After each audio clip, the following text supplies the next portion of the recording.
Do you even need a baritone? That's the question I asked myself when I decided to pull the trigger on this absolutely beautiful Chapman ML1 Baritone Pro Modern. It seems to me like everywhere you turn right now, bands and YouTubers are going off about just how good baritones are. With bands like Loathe, Sleep Token and Humanity's Last Breath all bringing baritones to the forefront of modern metal, the FOMO was kicking in hard, dude. So was this Chapman the right guitar to introduce me to the long ass world of baritones? Well, it's complicated. Aside from knowing that I wanted to try one of these medieval land-sized instruments, I knew I wanted something that looks special, and I don't think anyone would disagree that this thing is absolutely stunning. The ML1 Pro comes in a few different finishes, but come on dude, who's choosing black over this? This finish is called Morpheus Flip Gloss, which honestly doesn't make a huge amount of sense to me, but it's a sort of blue to purple chameleon paint with some like green or something sprinkled in. It's just an epic finish choice, and in a world where black S-types absolutely dominate the baritone market, it's just super refreshing. But underneath this cool as paint job, you've got a solid carved basswood body that's attached to a 28-inch roasted maple neck with Makassar ebony board, 24 stainless jumbo frets and glow-in-the-dark side dots, and the hardware is just as high quality. You've got Hipshot open gear locking tuners, Graph Tech nut, Seymour Duncan Sentient and Pegasus pickups, 5-way super switch, and Chapman's Hipshot style fixed bridge. These specs are a huge reason that I really like what Chapman are doing with their Pro model guitars. It's just a no bullshit list of parts that if you play any sort of rock or metal type music, dude, it's going to make you incredibly happy. And they're all plugged into a guitar that looks awesome and treads the line between modern and traditional with more finesse than one of us trying to convince our other half that we need another guitar. We don't, and we know we don't, but it's ordered, so like, what can you do? But it's not just that. You guys who've been here a little while know what's coming.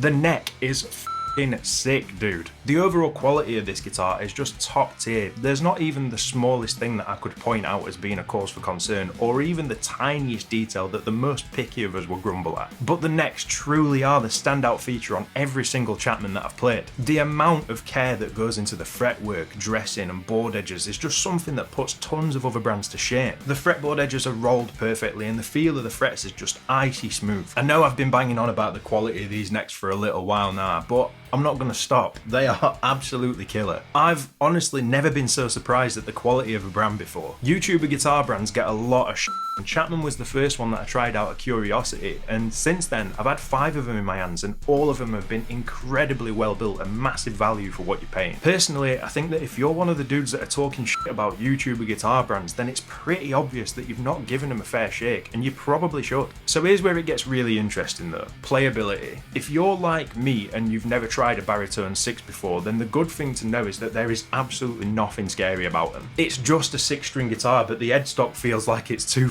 miles away, mate. Everything you know about playing just transfers straight onto this fretboard, whereas like if you're comparing it to a 7, there's usually a little bit of an adjustment period. For me, when I first picked up a 7, my smooth ass brain needed a little bit of time to get used to the new placements for scale shapes and notes. Although it's just one more string, but it did take a second. You just don't get that here, and this guitar is a sick way to experience it. Now, I don't want to take you for an idiot, dude. You know exactly why S-types are so incredibly common, but the Chapman ML1 take on the classic is particularly good. The carves and contour placement on this guitar make it incredibly comfortable and give you all the access to the upper fret that you could ever need. Your picking arm also rests super nicely across the body to meet this Chapman bridge, and it's the same story there. These bridges are great too, dude, as well as being as sturdy and reliable as an old Nokia 3310. That's pretty tough! They're incredibly comfortable on your picking hand while you're palm muting and chugging away. From a fretting hand perspective though, I'm not completely sold, but that's got absolutely nothing to do with the craftsmanship of the neck. The C profile is one of the best I've felt. It's the right thickness, and the shoulder of the neck leads into those incredible feeling fretboard edges. Then the stainless jumbos make it a breeze to fret and bend. It'd be completely effortless to play if it wasn't so long, dude. Oh no, man buys baritone and complains about it being long.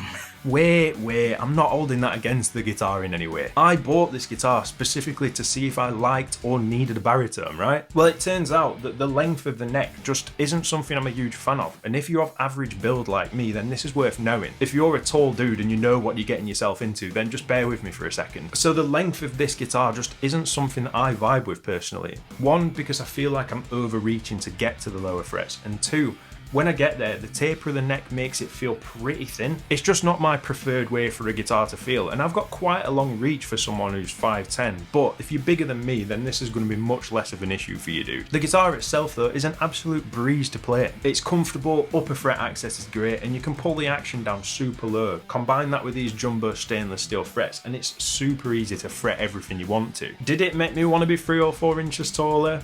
Yeah, but so does standing next to people who are over 6 foot, so that's nothing new. What I can say is that it's a solid workhorse guitar that makes getting your riffs down as easy as it can possibly be.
This guitar is loaded with the same Seymour Duncan Sentient and Pegasus pickup set that most of, if not all, the Chapman Pro Modern lineup has, and that is because it is a sick set of pickups for modern metal and all adjacent genres. I'm a huge fan of these pickups, and they work just as well here in this lower context as they do in my standard scale length guitars. For reference, I've got this in drop A and my standard scale length tuning is usually drop D. The aggressive pick attack that you get from these pickups is still here, and that is a super good thing. When you're playing in baritone tunings, I feel like you really need a sharp transient to make the whole sound crispier, so these pickups are the perfect choice in my opinion. It also really helps for recording because it stops your guitar parts turning to mush with such low frequencies.